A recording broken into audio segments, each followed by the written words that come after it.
Bom, boa noite para todas e todos. Espero que estejam bem. Espero que estejamos com várias idades diferentes aqui, com várias pessoas novas. Bom, sou jundiaiense, me chamo Hildon Vital de Mello. Esse slide está mentindo porque eu acabo de fazer 37 anos no mês de maio. Então, eu tenho 37 anos. Sou graduado em filosofia, mestre pela Universidade Federal de São Paulo, campus Guarulhos. Sou professor no Celete desde quando o Celete era CELME, lá em 2016. Comecei no dia 1º de agosto de 2016 e continuo lá, tá bom? A gente está trabalhando com modalidades online.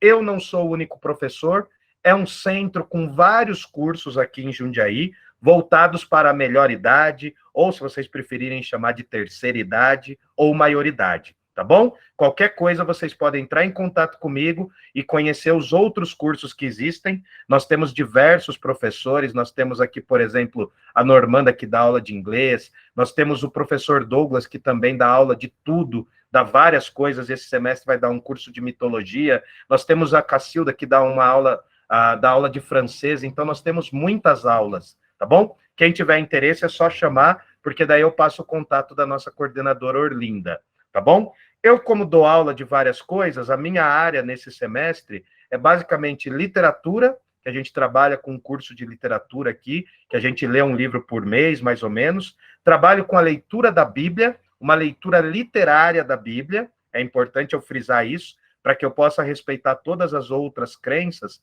eu trabalho com uma leitura literária da Bíblia. É bem interessante o curso também. E também faço análises de filme, nós temos um cineclube às terças.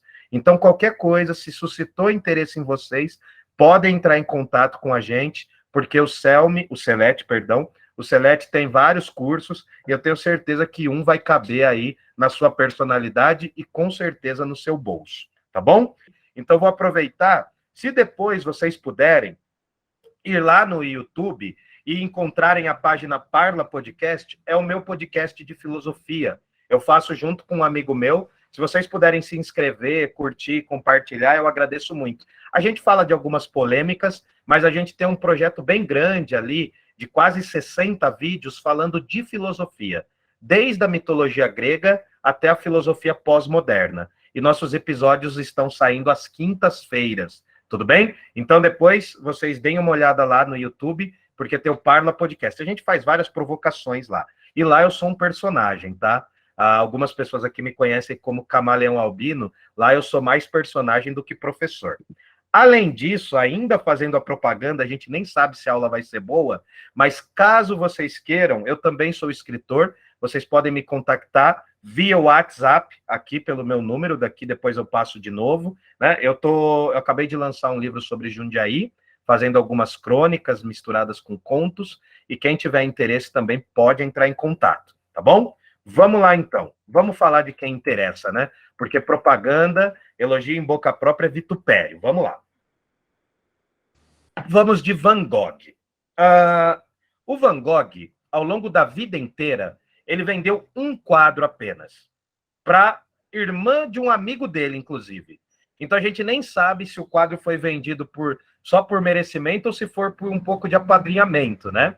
O que é interessante a gente entender do Van Gogh é que ele é um artista muito visto hoje, muito consumido, muito ouvido, né? A gente vê, a gente assiste os filmes dele, fala sobre ele, mas é importante a gente entender que ele é um possuidor de uma grande técnica. Ele amadureceu a arte dele ao longo de menos de 10 anos. Ele produziu pinturas de maneira séria durante 10 anos da vida dele apenas. E nos últimos 2 foi o momento em que ele mais produziu.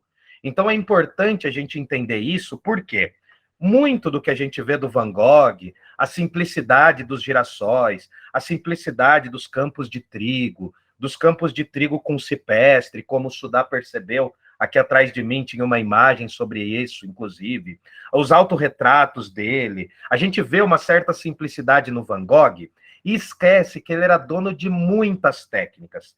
Por exemplo, esse autorretrato, ele está trabalhando com uma das técnicas mais importantes da pintura, que é o pontilhismo, que é essa capacidade de pintar por meio de pontos e por mesclar tintas né, que são, às vezes, contraditórias entre si. Então, é importante a gente entender que ele é um gênio, não só porque hoje ele é famoso, mas ele é um gênio porque ele absorveu diversas técnicas e foi transformando essas técnicas também, tá? Ele é um pintor completo. Por mais que a gente não conheça toda a obra dele, né, numa aula só, vocês vão perceber que ele é um pintor completo, tá bom? Bom, e aí, como ele é holandês, a gente tem que entender uma outra coisa também. Os holandeses são fissurados por museus. Eu também adoro museus. Um dos trabalhos que eu faço aqui com o Celete é levar as pessoas aos museus. Também faço esse trabalho particularmente. E eu quero dizer para vocês o seguinte: eu nunca fui ao Museu Van Gogh em Amsterdã, mas a fama dos holandeses com museu é gigantesca. Esse é considerado um dos melhores museus do mundo, tá? E não estou falando por falar, por ouvir dizer, porque realmente é um grande acervo que tem lá do Van Gogh, e é interessantíssimo entender o quanto eles valorizam o patrimônio artístico. E não é de hoje, não é coisa do século XXI, nem do século XX. Os primeiros grandes museus da Europa, né, eles vão se desenvolver a partir do século XVII, e no século XVIII, os Países Baixos vão estar muito atentos a esse desenvolvimento, e vão fazer diversos museus também, tá bom? Então, vocês podem procurar lá, para quem fala holandês, ou para quem fala inglês, ou para quem fala francês. Eu vi que alguns sites do museu estão nesses 3 idiomas, e vocês podem dar uma boa pesquisada lá também, tá? É o museu mais completo do Van Gogh. Quase todas as obras do Van Gogh estão no território de sua origem, né? Nos Países Baixos. E aí a gente tem que entender que o Van Gogh ele nasce numa região que está entre o que hoje a gente chama Holanda, mas tem uma grande influência da Bélgica e também da França.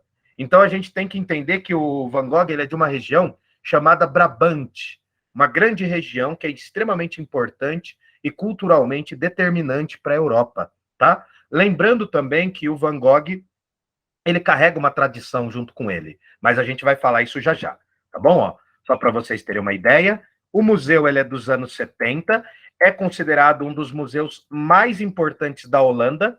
Ele só perde, né? Ele só perde ali porque ele fica na Praça dos Museus do Rijksmuseum, que é o Museu Nacional holandês. Esse é o maior museu da Holanda mesmo, é o mais visitado, é o mais famoso. Esse aqui é o que tem aquela famosa legenda, né? I Amsterdã, né? Que é eu amo Amsterdã e também eu sou Amsterdã, enfim, tem esse sentido. Este é o maior museu da Holanda e pensem que estamos falando de um país que tem muitos museus. É o país com o maior número de museus na Europa, para vocês terem uma ideia. Então, notem que a questão do patrimônio é uma questão muito utilizada pelos holandeses. Tá bom? Ó, Rijksmuseum, tá? Museu do Estado, é um museu que recebe financiamento público gigantesco para ele permanecer ali, porque ele é um dos centros mais visitados da Europa, tá? Claro, ele rivaliza ali com o Louvre, com o Vaticano, mas é importante vocês entenderem que a relevância dos holandeses no museu, nos museus e nas artes é gigantesca também, tá bom? Bom, ele é fundado, esse Museu Van Gogh, ele é fundado em 1973 e foi criado pelo Estado dos Países Baixos, com o apoio do sobrinho do pintor. A família do Van Gogh continua, ela ainda existe. Alguns não com o mesmo sobrenome, né, mas ainda existe. E não vamos tentar pronunciar aqui Van Gogh em holandês, porque é dificílimo, tá bom? A instituição é membro do Conselho Internacional de Museus e faz parte da Fundação dos Museus Nacionais da Holanda. Por que eu estou falando isso? Quando a gente vai a um museu hoje, no século XXI, nós vamos não só para entender a história do que está lá dentro, mas também para confrontar a memória. A história dos museus nasce com o propósito de contar a história dos países que estão se formando. E aí, hoje, no século XXI, a gente vê uma outra proposta, né? Bom, a proposta dos museus é uma proposta de constituição da história nacional dos países europeus. Só que hoje, no século XXI, todo esse princípio agora é outro, né? Os museus eles servem para confrontar a memória, para confrontar a história, tudo bem? Olha a construção, é incrível, né? Linda, magnífico. Bom, o museu possui a maior coleção do pintor, com aproximadamente 1.400 obras. Essas 1.400 obras não são apenas pinturas. Calma que eu desci correndo a escada. Me desculpem. Essas 1.400 obras não são apenas pinturas. Nós temos desenhos, nós temos cadernos, nós temos bilhetes e nós temos, sobretudo, as cartas do Van Gogh. Tá? Além disso, a biblioteca dele tem mais de 35 mil livros e artigos sobre o Vincent Van Gogh. É também um projeto nacional transformar o Van Gogh numa figura pop. Isso começou a ocorrer nos anos 60 ainda. Né? O Van Gogh já era muito conhecido das vanguardas europeias, ali do expressionismo, do cubismo, do dadaísmo, mas é sobretudo nos anos 60 que o Van Gogh ele se torna meio que um ícone pop. Ele é revisitado por muitos artistas da pop art e ganha um outro aspecto. Tudo bem? Aqui é a fachada do museu. É o segundo museu mais visitado dos Países Baixos, atrás apenas do Museu Nacional, e encontra-se na posição de 31º dentro da lista dos museus de arte mais visitados do mundo. Para estar entre os 30 primeiros não é pouca coisa, tá? Foi eleito o melhor museu do mundo por visitantes durante décadas também, tá? Vamos lá. Esse é um autorretrato de 1887, e para quem não conhece a história do Van Gogh, 1887 é praticamente o encaminhamento da morte do Van Gogh. Ele vai morrer 3 anos depois. Só que 1 ano depois, em 1888, é o momento em que ele produz mais obras. Né? Entre os 3 últimos anos da vida dele, ele produz intensamente, e é nos 2 últimos que ele produz as obras que a gente mais conhece, que, paradoxalmente, as que eu menos vou falar hoje. Né? As dos campos de trigo, as obras finais, eu vou falar pouco, porque é a imagem que a gente costuma ter mais facilmente sobre ele. Eu quero falar sobre a gestação desse Van Gogh, como surge essa figura histórica. Bom, o Van Gogh, ele nasce numa cidade chamada Groot Zundert, né? Essa cidade é um pequeno estado ali, né? uma pequena província da Holanda, e é uma região onde possui muitos protestantes. Os Países Baixos, como um todo, têm uma relação muito forte com o protestantismo, mas nessa região em específico é mais importante ainda. O pai do Van Gogh era pastor, né, protestante. O próprio Van Gogh vai tentar seguir essa carreira em alguns momentos, mas não vai dar certo. Tem também um cargo que ele tenta, que é de evangelista laico, que é um evangelista que não é ligado exatamente a uma igreja, mas que faz parte ali das propostas de evangelizar as pessoas mais pobres. É uma figura mais itinerante. O Van Gogh ele vai tentar fazer esse cargo também, mas não vai conseguir, tudo bem? Ele é fundamental, e a gente pode denominá-lo um pós-impressionista. Eu espero que depois da minha conversa aqui a gente entenda bem o que é um pós-impressionista, e ele é considerado uma das figuras mais importantes, influentes da pintura. Por quê? Só porque ele é pop? Não. Porque ele teve um domínio das cores como quase nenhum outro pintor teve. Se vocês querem entender o Van Gogh, pensem sobretudo na dinâmica das cores e de como ele tratou essas pinceladas, tudo bem? Criou mais de 2.000 trabalhos ao longo de pouco mais de uma década, né? Incluindo 860 pinturas a óleo, grande parte das quais concluiu nos seus últimos 2 anos de vida, tá? São os momentos mais importantes. E aí vamos entender um pouco dos temas que há nas pinturas do Van Gogh. Basicamente, o que a gente tem é o quê? Paisagens, né? Ele é campeão das paisagens, mas também investiu muito nas naturezas mortas, também usou bastante retratos e cenas cotidianas e autorretratos. Agora, vamos entender por que, historicamente, ele é tão bom na questão dos retratos e dos autorretratos. Ninguém gostava muito de pousar para o Van Gogh, ele tinha uma dificuldade imensa de se comunicar com as pessoas. A maior parte das pessoas que vão trabalhar com ele, que vão aceitar serem modelos, né, ser os modelos vivos, elas são geralmente pessoas periféricas, são pobres, muitas são prostitutas, alguns são alcoólatras, outros são pequenos bandidos, né? Tem também trabalhadores de uma camada social mais baixa, como os carteiros, os médicos das vilas que não eram tão reconhecidos, mesmo sendo médicos. Então, vocês vão ver muito essa imagem das pessoas mais simples, para quem, né, o Van Gogh solicitava. O fato dele ter diversos autorretratos, ao menos 40 autorretratos, tem a ver também com isso, com o fato de que ele não tinha muitos modelos, e tem um outro detalhe também, histórico. A Holanda, né, os Países Baixos, sempre foram muito famosos com seus pintores por conta da retratística, da capacidade de criar retratos. É uma característica, sobretudo, do barroco holandês. E aí, se a gente for pensar o Rembrandt e o Vermeer, que são esses maiores representantes, né, o Frans Hals também, esses caras, eles pintavam muito autorretrato. O Rembrandt tem mais de 100 autorretratos. Então, é uma tradição também. Outro detalhe, naturezas mortas. Para quem não sabe, né, a gente tem que explicar, a natureza morta é basicamente toda pintura que não aparece nenhum ser humano, tá? Ou, às vezes, né, a gente pode subdividir as naturezas mortas entre pinturas que não têm seres humanos e que também não têm flores, tá? O Van Gogh, ele mistura um pouco isso, porque muitas das naturezas mortas dele têm flores, tá bom? Só para a gente entender mesmo essas divisões. O fato das cenas cotidianas é interessantíssimo porque o Van Gogh está em um momento, e aí eu quero que vocês tentem pensar com a cabeça daquela época. O Van Gogh está num momento em que pintar está se tornando cada vez mais difícil. Por mais que a gente ache que algum quadro do Van Gogh seja simples, ou só por ter traços mais simples, né, traços mais ingênuos, é uma simples pintura, a gente tem que entender que o Van Gogh está pintando em um momento em que a fotografia está ganhando espaço. A partir do momento que a fotografia ganha espaço na sociedade europeia, os pintores se sentem deslocados.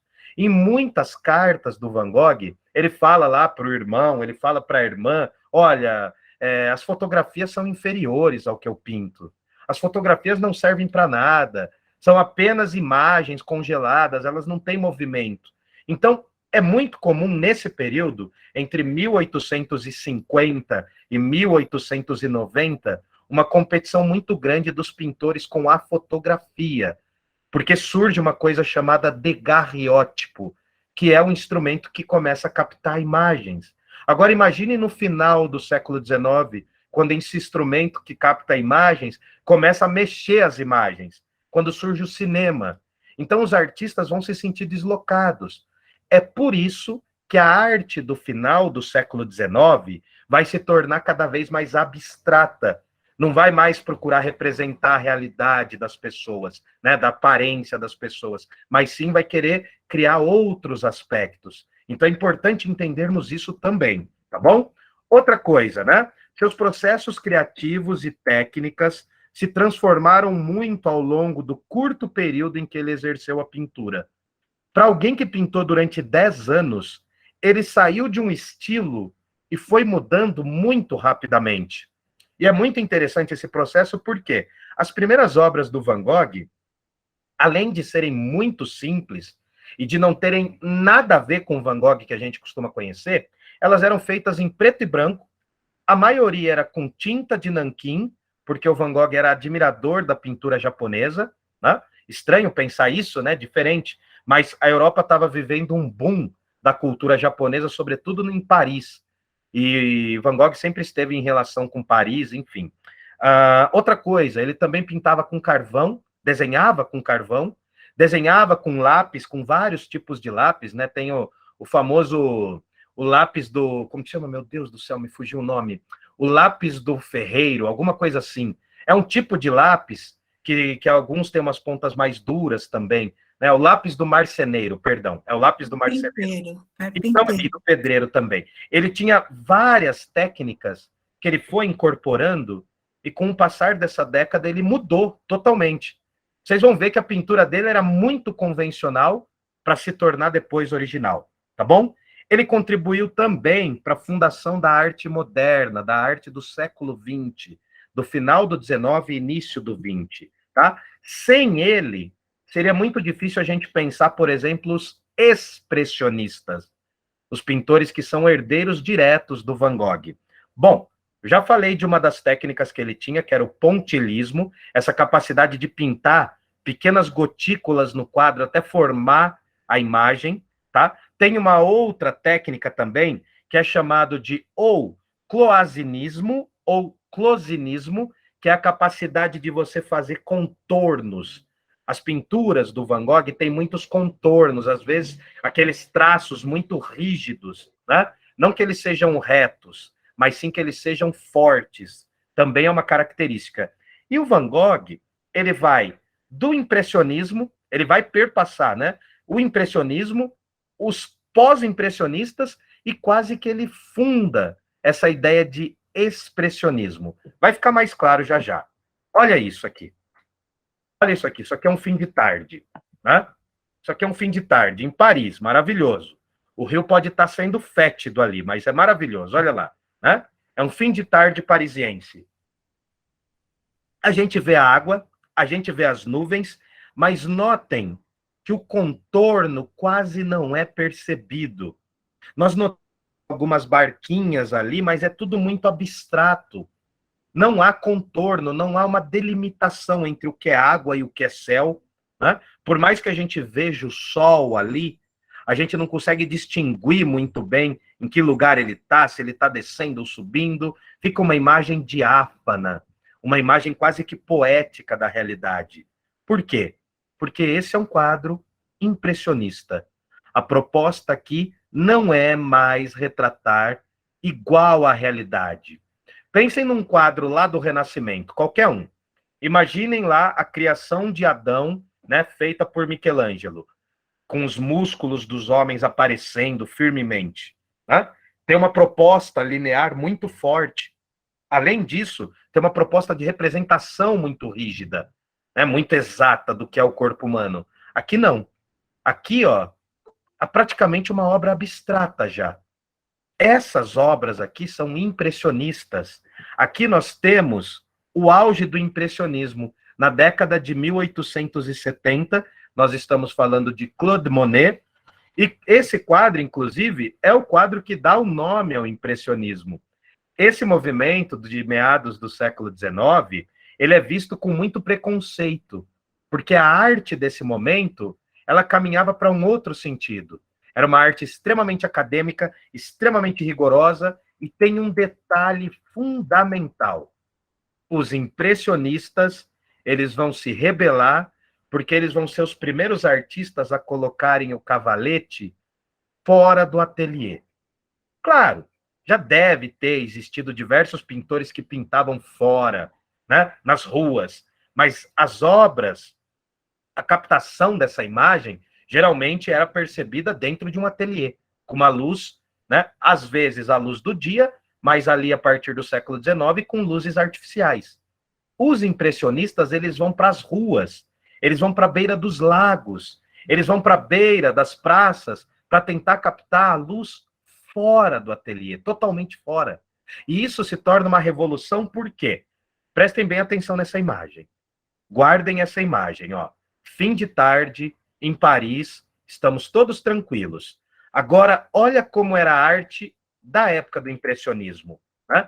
O impressionismo surgiu, né, na pintura francesa no século XIX e foi vista de forma muito pejorativa, muito ruim, porque estava em voga o neoclassicismo ainda, o realismo e o romantismo. Olha como a gente está aqui no impressionismo e olha o que era a arte da época. Isso aqui é impressionismo também, ó. Isso aqui é Renoir. Sempre que aparecer esse símbolo do MASP, quer dizer que essa obra está no Brasil. Para a gente começar a valorizar os museus brasileiros também, ó. Isso aqui está no Brasil, está no MASP. Isso aqui é um Renoir, uma obra impressionista. Olha a questão dos pontilhados ali, ó. Olha como o contorno, ele já não é tão exato assim. Essa é uma obra do final do impressionismo já. Fica vendo isso aqui, ó. Olha o neoclassicismo como era. Olha a rigidez. Olha as formas, como é geométrico, como é matemático. Não que o impressionismo não seja, mas olha essa dinâmica. O tema aqui é um tema histórico, romano. Olha por onde entra a luz. A gente consegue perceber direitinho de onde está vindo a luz. Olha a dramaticidade, olha como é físico, né? Olha como é uma arte com contorno e delimitação. Isso é uma obra neoclássica, do final do século XVII até meados do século XIX. Foi um dos grandes gêneros de pintura francês. Talvez um dos maiores, digamos assim. O Juramento dos Horácios, de Jacques-Louis David, um dos maiores pintores da França, tá bom? Do século XVIII. Olha como eram os românticos. Os românticos, eles são levemente aproximados dos impressionistas. Olha os românticos. Ainda é uma arte linear, ainda é uma arte, né, que tem essa coisa, se vocês olharem para o corpo deste homem e para as montanhas, forma um triângulo. É muito característico do romantismo, essa imagem em forma do triângulo, no meio do quadro. Ainda tem uma proposta de geometria. Apesar de já ter algumas coisas mais esfumaçadas, tal, né, já ter uma dinâmica que rompe com a linha do quadro, ainda tem uma coisa geométrica que você consegue perceber. Isso é um quadro do início do romantismo, ó. O Viajante sobre o Mar de Névoa. Aliás, é meu quadro favorito dos românticos. Todo mundo que tem aula de História da Arte comigo não suporta mais esse quadro, porque eu sempre falo. É um quadro magnífico, magnífico, do Caspar David Friedrich, o maior pintor do romantismo, na minha humilde opinião. Olha isso. Ah, professor, aqui está próximo do impressionismo. Tá bem próximo, mas o tema distancia, porque é um tema histórico. Os impressionistas, eles vão abandonar os grandes temas históricos. Por que vocês acham que o Van Gogh vai pintar campos de trigo? Por que ele vai pintar girassóis? Porque ele está abandonando os grandes temas. Uma das características do romantismo são os grandes temas, né? São os grandes temas. Então, na pintura, a gente tem que aprender que, às vezes, ou é pelo tema ou pela técnica. Por exemplo, o Van Gogh, ele não é inovador nos temas. Ele não é o gênio dos temas. Ele é um gênio das técnicas. As técnicas de pintura dele são incríveis. Os temas já existiam, já eram muito batidos. Só que ele deu uma outra cor. Passou uma moto aqui, desculpem. Isso aqui é Turner, o incêndio do parlamento. Olha como é um tema histórico. Vocês estão vendo? Então, o tema histórico, às vezes, pode distanciar. Claro que tem outros detalhes, mas a gente quer chegar no Van Gogh, né? Olha aqui, ó, isso também é romântico. Eugène Delacroix. Aqui vocês já veem um pouco de coisa abstrata, ó, não tem fundo, é um fundo etéreo, a imagem já é mais dramática, parece quase um Van Gogh, mas ainda está posado, ainda está rígido, ainda está firme. Ainda é uma imagem que tenta retratar a realidade. É como se essa imagem estivesse competindo com a fotografia. Notem que romântico são os grandes temas. A liberdade guiando o povo, do Eugène Delacroix. O mesmo pintor que fez no autorretrato fez essa obra. Olha que interessante, se vocês olharem para a mulher guiando, né, com a bandeira da França, com o estandarte da França, ela também forma um triângulo. Se vocês olharem a relação dela com o menininho armado, o homem da cartola, que é o próprio Eugène Delacroix, eles formam uma triangulação. Essa é uma característica romântica. Pensem que lá no fundo está tudo enuviado. Lá atrás está cheio de nuvens, olha isso. Lá atrás a gente consegue ver um pedacinho, bem próximo à cabeça do garotinho ali, da Notre-Dame, né, da igreja mais importante gótica da França. Do outro lado, a gente tem o Eugène Delacroix, né, vestido de burguês. Ele está usando uma cartola, extremamente arrumado para quem está indo numa guerra, né? Que não é bem uma guerra, é uma revolta. É sobre, né, as barricadas francesas. Tem um período na França que é a Revolução Francesa, de 1789, e tem um segundo período, que é o século XIX, depois do Napoleão, que são as revoluções liberais, de 1830 e 1848. Para quem já ouviu falar de Os Miseráveis, do Victor Hugo, né, e também aquele musical, Os Miseráveis, com a Anne Hathaway, né, vocês vão entender o que eu estou falando. É sobre esse período que o Eugène Delacroix, romântico, está pintando. Mas o Van Gogh, ele recusa toda essa estética, tá? A liberdade guiando os homens. Olha o realismo. Olha que interessante isso aqui agora, ó. O realismo é de meados do 19 e vai bombar até o século 20. São os três estilos que estão contra o impressionismo: neoclássico, romântico e realismo. Olha que interessante. Olha esse quadro. Esse quadro, ele traz uma dinâmica realista, por quê? Porque ele está retratando as mulheres aqui que estão pegando os restos da plantação, enquanto lá no fundo, eu sei que não dá para dar um zoom aqui, ó, mas tente olhar minha setinha. Olha a setinha aqui, ó. Lá no fundo, se vocês olharem aqui, ó, tem grandes montes de plantações e aqui atrás estão os proprietários, olhando para essa condição humilhante dessas mulheres.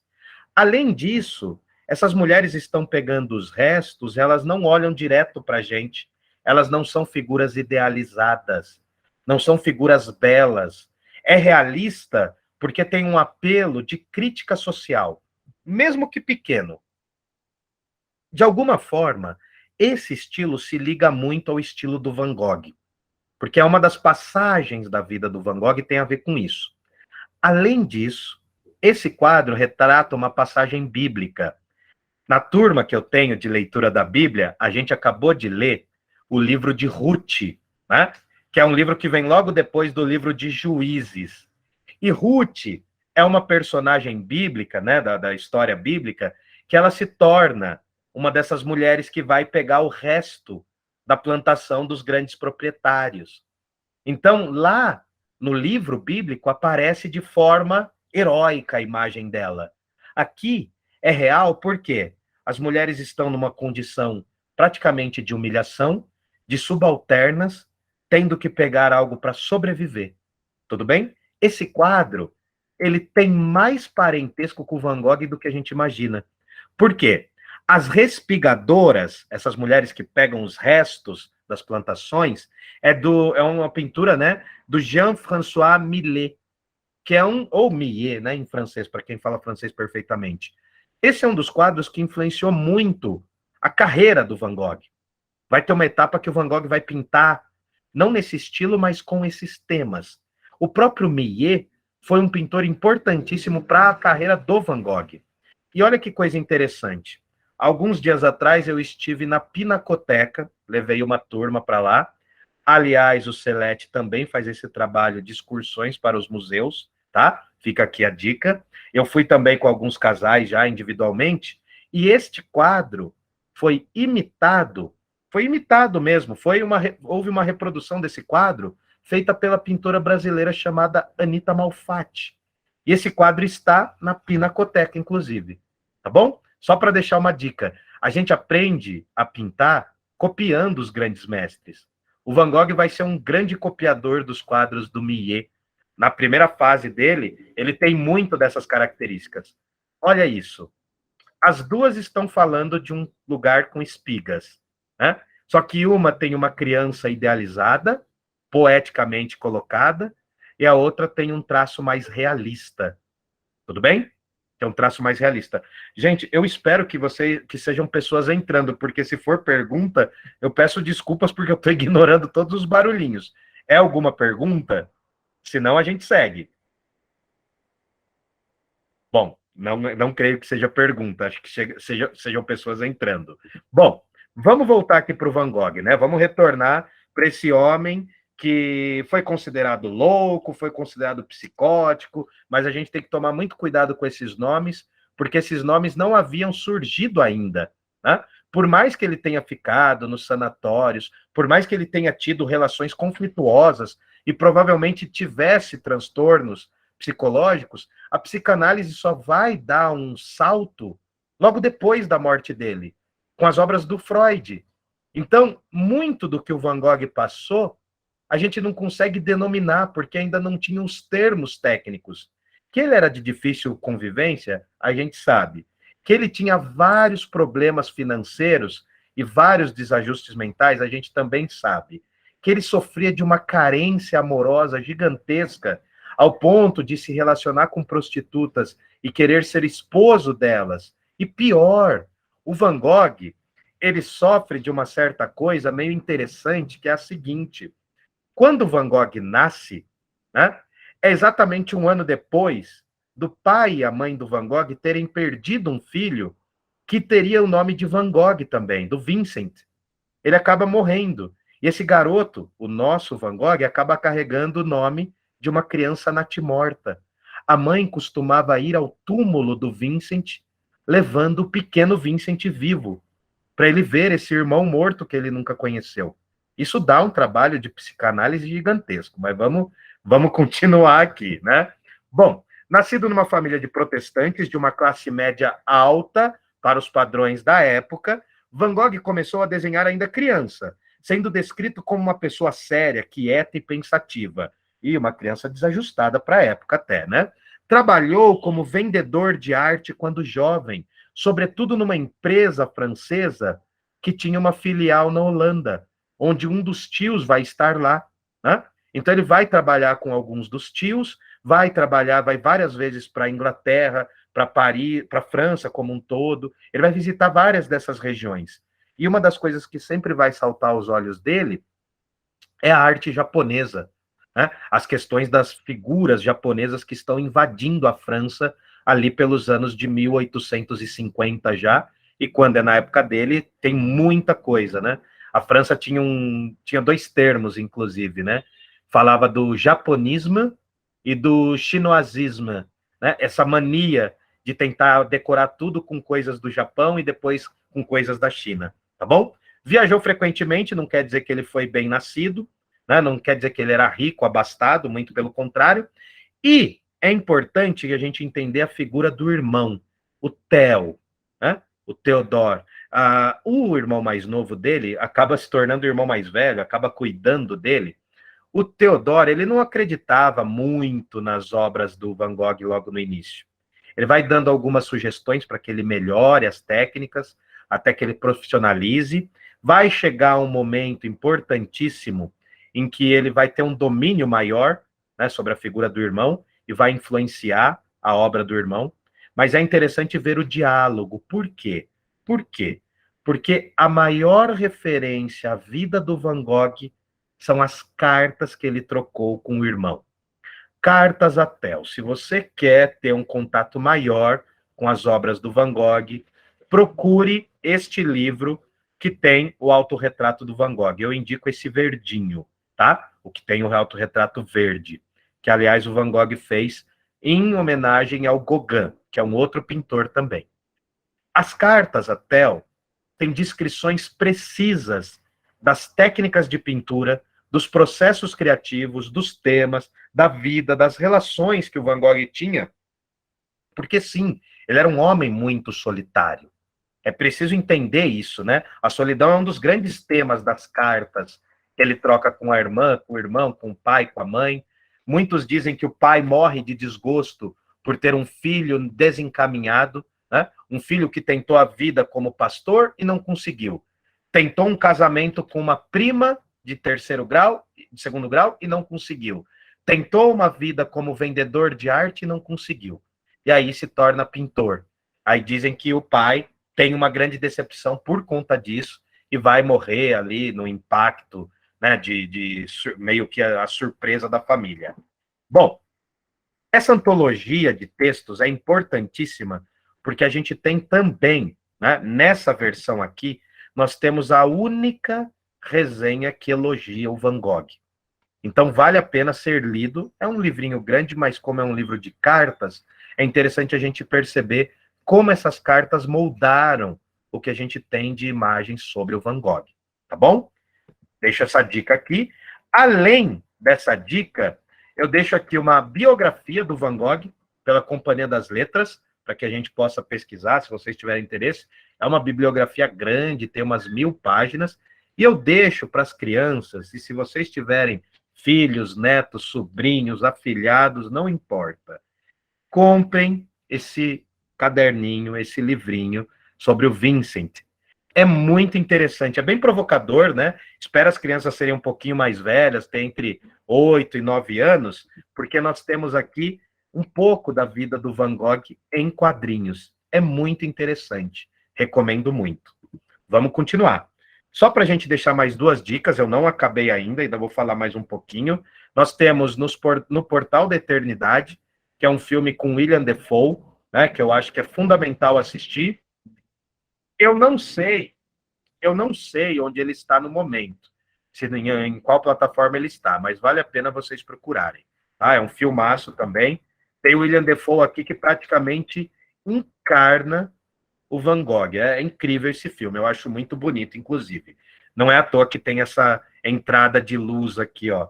Eu peguei essa imagem por conta dessa luz aqui. É fantástico esse filme. E tem o Com Amor Van Gogh, né? Que é uma obra toda inspirada nas pinturas do Van Gogh, tá? Também está em alguma plataforma de streaming, vocês vão achar fácil, tá? É incrível o trabalho que é feito nessa produção cinematográfica, que é uma animação incrível, vale a pena. Assistam ainda hoje. Bom, olha o Van Gogh aqui. Muito do que ele pintou começou primeiro como esboço em papel, né? Ele demorou para ter telas para pintar. Aliás, recentemente foi encontrado numa tela do Van Gogh um autorretrato, né? Colocado por baixo, né? Porque ele reutilizava as telas por conta da pobreza também, né? E por conta também que ele pintava às vezes alucinadamente, então ele ia usando e reutilizando os materiais. Mas quase todas as obras, né? Elas sempre têm primeiro um esboço. Aqui é um esboço do quarto que ele vai viver em Arles. A gente já consegue notar que há uma noção de perspectiva. Depois, lá na frente, ele vai romper com essa estrutura. Mas aqui é só para vocês terem uma ideia que muito do que o Van Gogh produziu, primeiro foi desenho, para depois virar quadro. Como ele é um pintor amador e só decide ser pintor para valer aos 27 anos, né, acontece que ele vai ter essa dificuldade de ter os materiais. O irmão vai vender diversas tintas para ele, vai levar diversas tintas para ele, ele vai ter aí um apadrinhamento de alguns artistas que vão levar tinta para ele também, mas ele é praticamente um autodidata, que sai do desenho no papel para pintura na tela, tá bom? Aqui, ó, uma das técnicas que ele mais utilizava era da cópia. É ele copiando um motivo oriental aqui, ó. Era muito comum essas estruturas orientais que ornamentavam todas as coisas que vocês imaginarem, desde cortina até cartas de câmbio da França, era muito comum virem com motivos orientais. E essa é uma pintura do Van Gogh inspirada nesses motivos orientais, né? Ele vai pintar muito as cerejeiras, as flores, né, em processo aí de desabrochar. Ele vai pintar bastante frutos, bastante oliveiras. Ele vai ter um contato muito grande com a natureza, porque um dos grandes temas do Van Gogh é a natureza. Tudo bem? Olha lá, ó. Floração de um pomar de ameixas, Van Gogh. Também do final já da produção, né? Mas tudo isso vem desde lá o início, desde o começo dos anos 80. Outra obra do Van Gogh, sem nenhuma cor.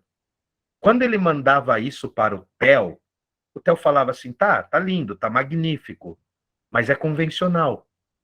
Ainda não é uma arte arrebatadora. O Van Gogh começa assim.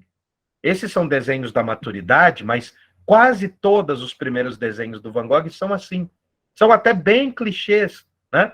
Ele gosta muito de pintar o campo, ele gosta muito de pintar as igrejinhas do campo, as igrejas das pequenas cidades. São temas comuns, tá bom?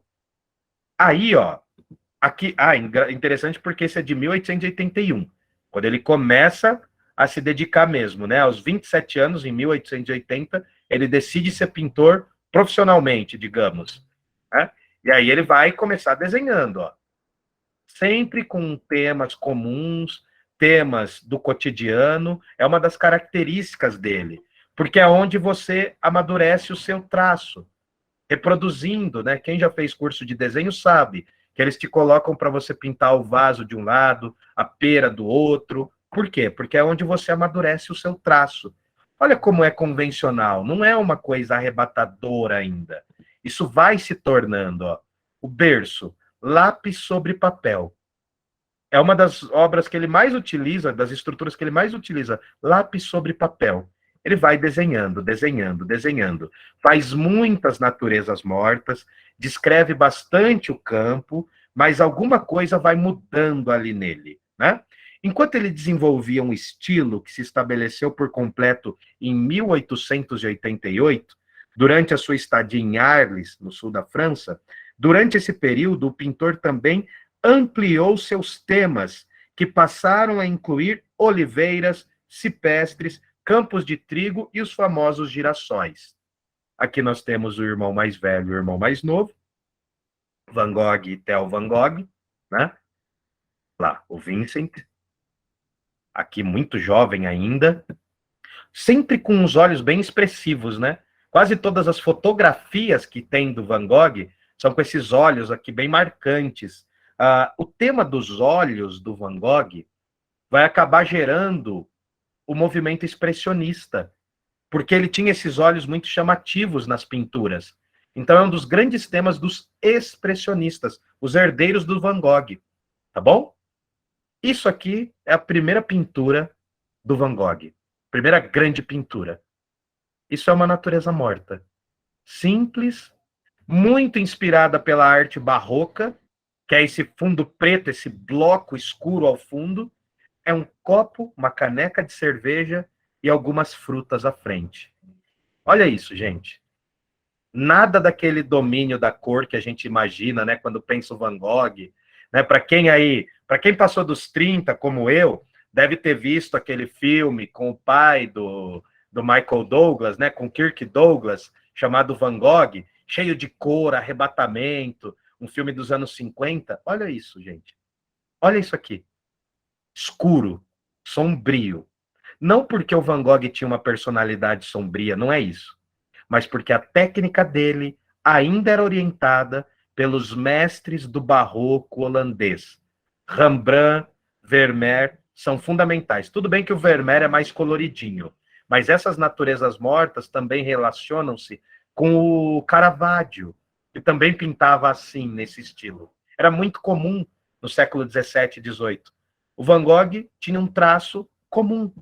Olha lá, natureza morta com caneca de cerveja e frutas, 1881. Ele vai ter aula com um grande pintor de naturezas mortas, né, que era conhecido no seu tempo, e aí ele vai desenvolver essa técnica, e vai pintar muito bem.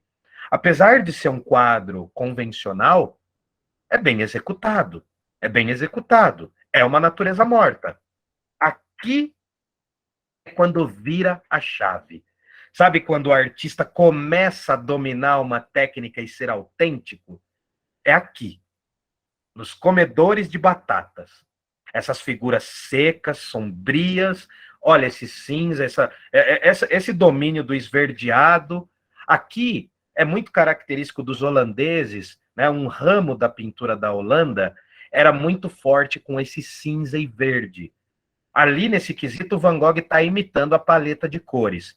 Mas a grande questão é o modo como ele pinta o tema.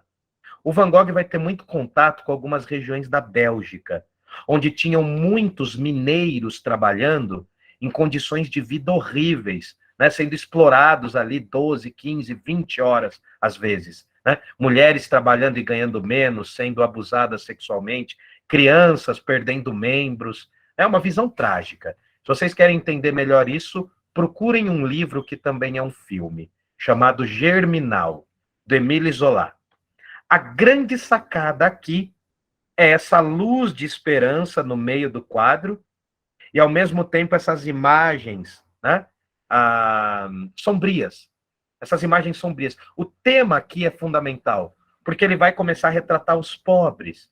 Ele vai tentar dominar a técnica de retratar cenas cotidianas dos pobres. Notem também que, para ele chegar neste domínio aqui, esse é o primeiro grande quadro do Van Gogh, é ali que faz a virada dele, até então era muito convencional, né? Demorou um tempo, hein? 1885. Os comedores de batata, ele tem antes, aqui eu mudei um pouco a coloração, só para vocês perceberem o dinamismo da cena, ele tem antes um estudo, né? Ele vai fazer um estudo para tentar ordenar esse grupo de pessoas. Olha aqui, uma outra coloração. Essa aqui, essa coloração não é autêntica, tá? O quadro não está assim hoje. Mas ele vai fazer também o estudo de cabeças, muito comum entre desenhistas e pintores. O estudo de cabeças. Para ele conseguir organizar essa pintura, ele vai fazer várias e várias tentativas. Olha lá, ó. Até chegar nessa proposta. Bom, é nesse momento que ele tem influência daquele realista que eu falei, das respigadoras, do Millet. Ele vai ter essa influência, ele vai fazer uma releitura desse estilo e vai ampliar essa característica de pintura. Tá? Em outros lugares, aqui é o Theo Van Gogh. Tá? Eu estou indo só um pouquinho rápido para a gente não ficar disperso. Aqui é o Theo Van Gogh aos 18 anos de idade. Aos 15, perdão. Essa é a esposa que vai se casar com o Theo Van Gogh. Eles vão ter um filho, inclusive, que vão dar o nome de Vincent, né? O Karma, né? Enfim, vão dar o nome para a criança de Vincent Van Gogh também. Então, imaginem só a confusão mental, né? Se o Van Gogh era bipolar, eu acho que isso complicou um pouco. Mas ele faz uma pintura para o sobrinho, é bem magnífico também, tá bom? Olha isso aqui. Esse é um autorretrato. Quando ele começa a explorar ao máximo o autorretrato. Tons de vermelho ao fundo, mas ainda a escuridão, ainda aquele estilo barroco, ainda aquele estilo dos mestres pintores do século XVII, os cabelos revoltos, a barba avermelhada, o tema do cachimbo, que é um tema muito comum também entre os holandeses, essa questão do tabaco, né? O cachimbo ou o cigarro na mão, eles sempre vão ter o tema como uma coisa a ver com a finitude da vida, né? Porque o cigarro dura pouco, o cachimbo se esfumaça rápido. Até aqui, um Van Gogh convencional. Um Van Gogh que é gênio, já é talentosíssimo, mas ainda é convencional. Um autorretrato de 1886. É um bloco, né? A imagem é um bloco, a paleta ainda tem esse cinza. Parece aqui, não dá para ver tão bem que é computador, mas tem também, com a imagem original, tem alguns pedacinhos de esverdeado. Né? Ele tem aquele cinza e aquele verde da tradição holandesa. Aí ele vai romper com isso. Né? Mas antes, ó, só para vocês entenderem, isso aqui é um Rembrandt. Claro, não é o Van Gogh, né? Muito antes do Van Gogh, mas é um autorretrato. E está no MASP. Tem um estilo que o Van Gogh vai tentar utilizar para as pinturas dele. Olha lá.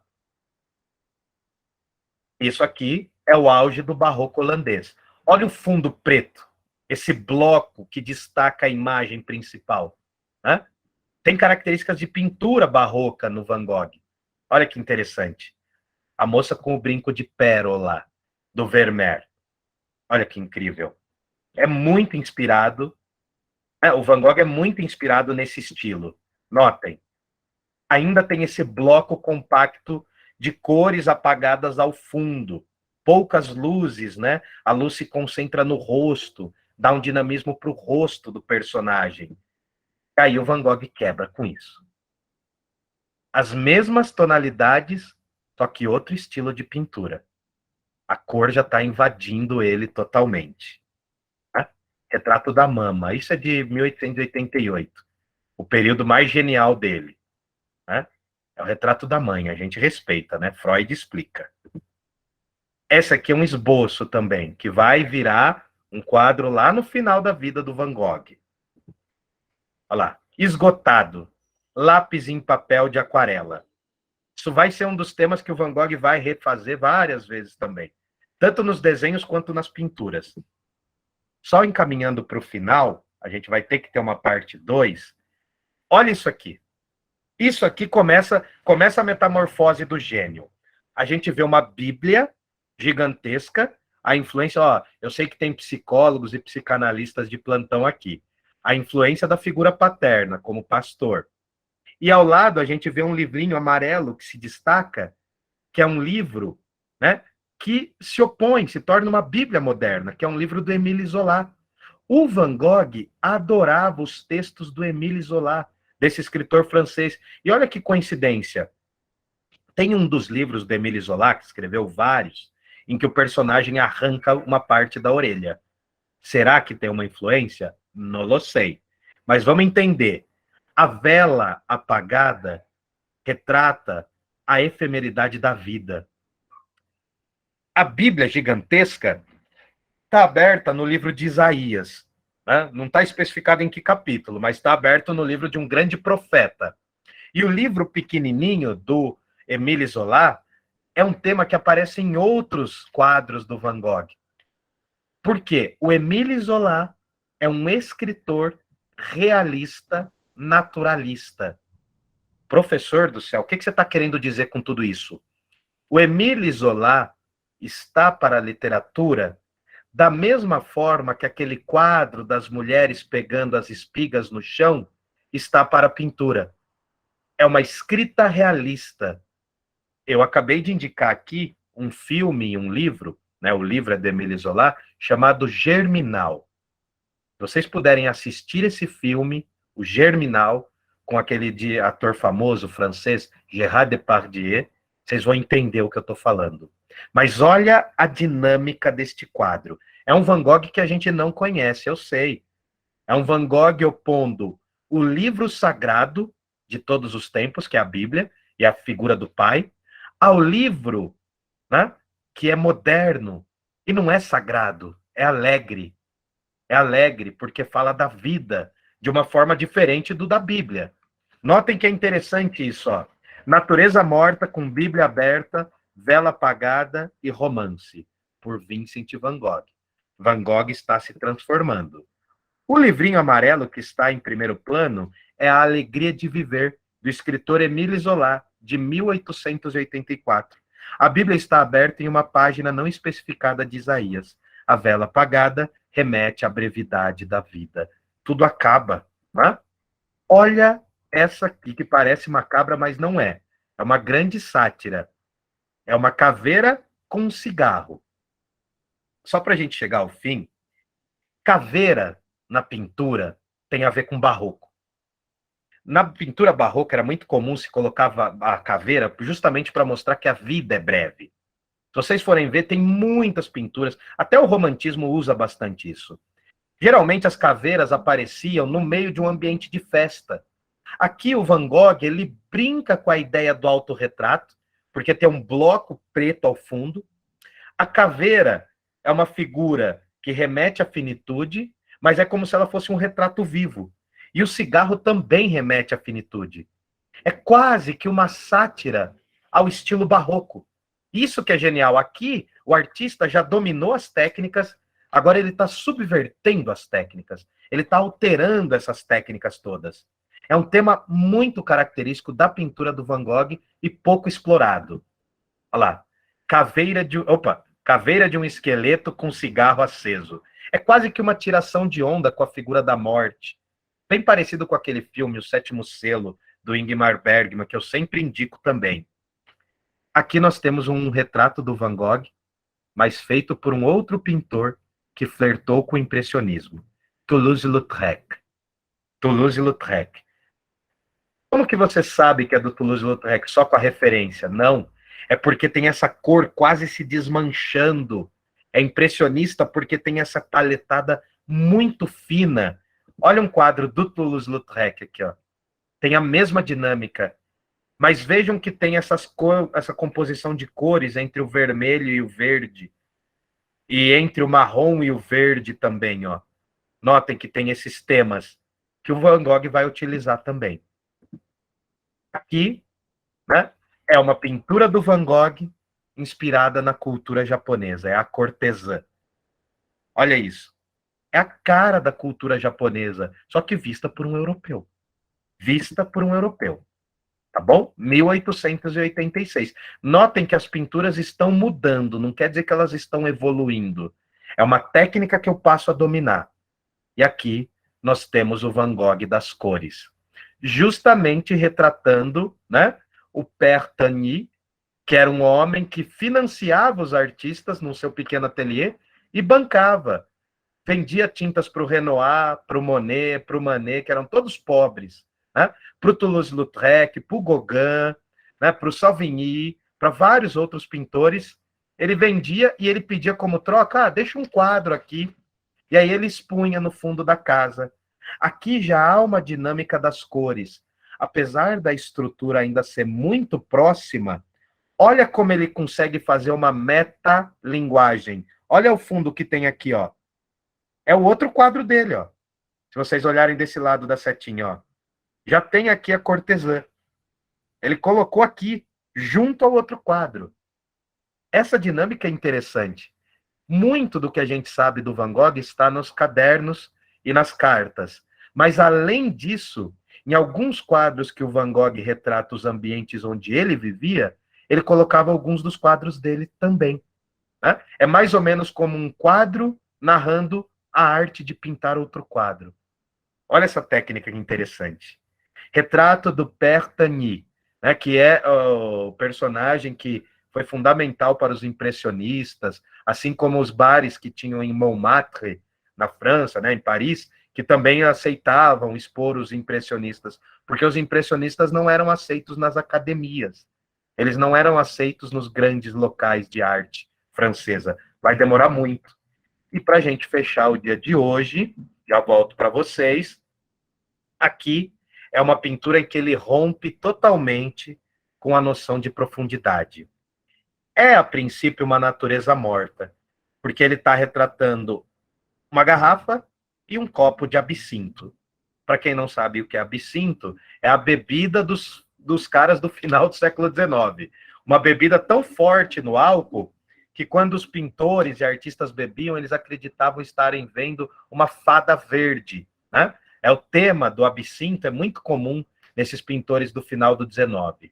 Agora, pensem aí, ó, para quem for médico, psicanalista, psicólogo, o cara provavelmente já tinha alguns problemas psíquicos. Com o uso do absinto, isso devia potencializar, né? Catalisar a situação. É interessante também a gente entender que há uma tentativa de imagem lá no fundo. Uma pessoa, ó, a gente vê as figuras, mas são muito abstratas. Há uma tentativa de paisagem lá no fundo. Mas a proposta mesmo é brigar aqui, é destruir a noção de profundidade, que é uma das lógicas do Van Gogh. Tá bom? Natureza Morta com garrafa de absinto e um jarro, por Van Gogh. Já em 1887. Mas vocês estão vendo que a paleta de cores ainda é clarinha? Ainda não tem aquela invasão de cor como essa? É por isso que a gente precisa de mais uma conversa.